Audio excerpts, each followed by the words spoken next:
Rasul-rasul dan saudara-saudara di Yudea mendengar bahwa bangsa-bangsa lain juga menerima firman Allah.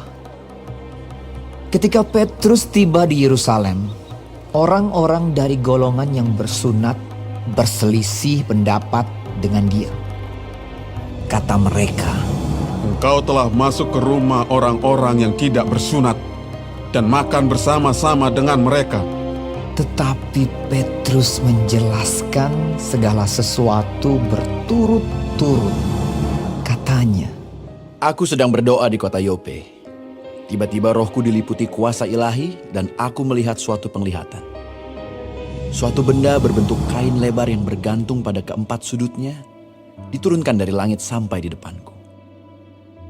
Aku menatapnya dan di dalamnya aku lihat segala jenis binatang berkaki empat dan binatang liar dan binatang menjalar dan burung-burung. Lalu aku mendengar suara berkata kepada aku, Bangunlah, hai Petrus, sembelihlah dan makanlah. Tetapi aku berkata, Tidak, Tuhan, tidak. Sebab belum pernah sesuatu yang haram dan yang tidak tahir masuk ke dalam mulutku. Akan tetapi untuk kedua kalinya suara dari sorga berkata kepadaku, apa yang dinyatakan halal oleh Allah, tidak boleh engkau nyatakan haram. Hal itu terjadi sampai 3 kali, lalu semuanya ditarik kembali ke langit. Dan seketika itu juga 3 orang berdiri di depan rumah di mana kami menumpang. Mereka diutus kepadaku dari Kaisarea. Lalu kata Roh kepadaku, pergi bersama mereka dengan tidak bimbang. Dan ke-6 saudara ini menyertai aku. Kami masuk ke dalam rumah orang itu. Dan ia menceritakan kepada kami bagaimana ia melihat seorang malaikat berdiri di dalam rumahnya dan berkata kepadanya, Suruhlah orang ke Yope untuk menjemput Simon yang disebut Petrus. Ia akan menyampaikan suatu berita kepada kamu yang akan mendatangkan keselamatan bagimu dan bagi seluruh isi rumahmu.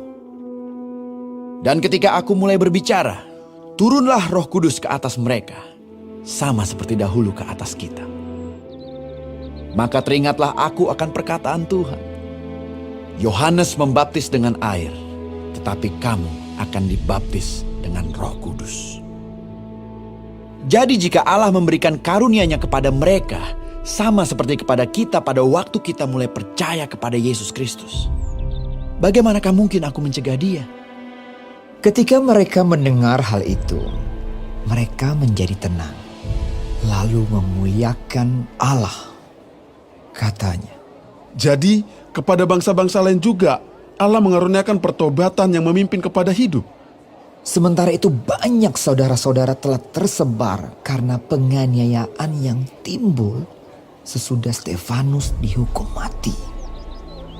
Mereka tersebar sampai ke Fenisia, Siprus, dan Antioquia.